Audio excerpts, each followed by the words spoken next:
in addition to the buildings they helped renovate. Today, Christopher Stevick receives an award for outstanding building talent, although he does much more than build.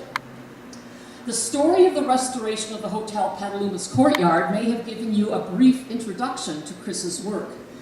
Not only does he have skilled hands, but he has made it his passion to study vintage architecture, from roof lines down to the smallest ornamental detail.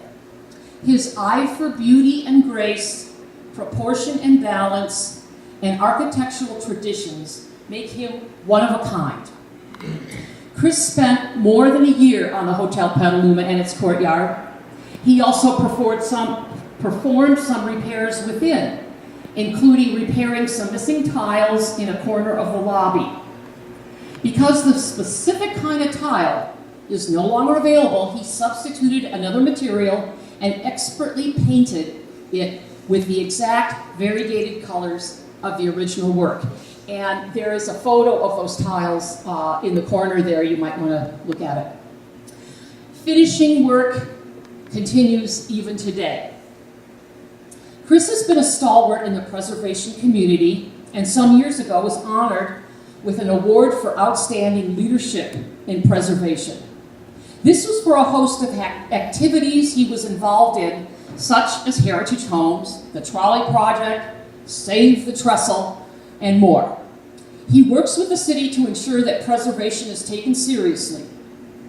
I'm very proud to say he was my mentor when I first joined Heritage Homes. He encouraged me to take on the responsibility of president when I hesitated.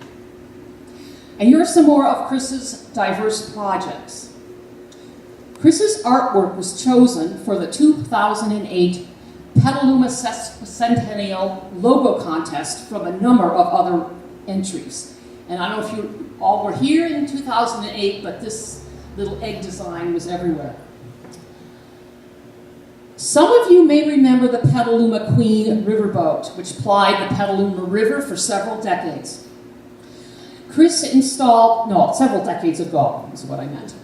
Chris installed elegant marble floors for the dance floor, the bar, and 4 restrooms. Chris eagerly undertakes difficult restorations. A case study: when Maudie Graves' irreplaceable 7-foot-high alabaster lamp was smashed to pieces, when her living room ceiling collapsed, Chris was initially at a loss at how to fix it. First, he had to sort the pieces. Some were pulverized, and a substitute material had to be used. It took him 2 days of pondering to figure out how to make this lamp one again, and the work itself was devilishly hard.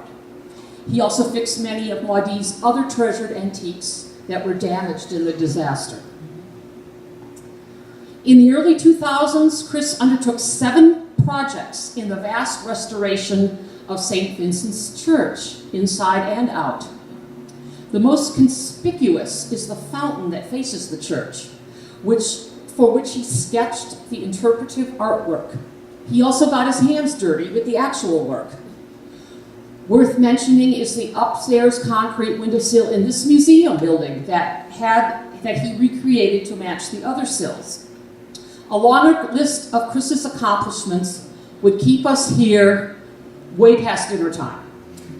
You might not suspect that one of his projects was recently fixed, because Chris is pleased only when you can't notice his work because it's invisible to the naked eye and everything just looks naturally right.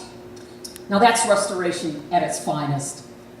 When I recently sat down with Chris to discuss his work, I realized that beyond his talents, he possesses an affinity for art, which consumes him.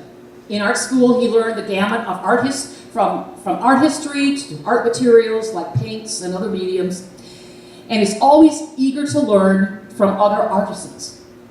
If he didn't know how to repair something, he just figured it out with or without help. Here is Chris with his family in a past Butter and Egg Day parade, pleading for the restoration of the failing train trestle along our riverfront, a project he has devoted himself to for the last 15 years. He claims he is retired, but you will see him tooling around town in his pickup on his way to yet another restoration job.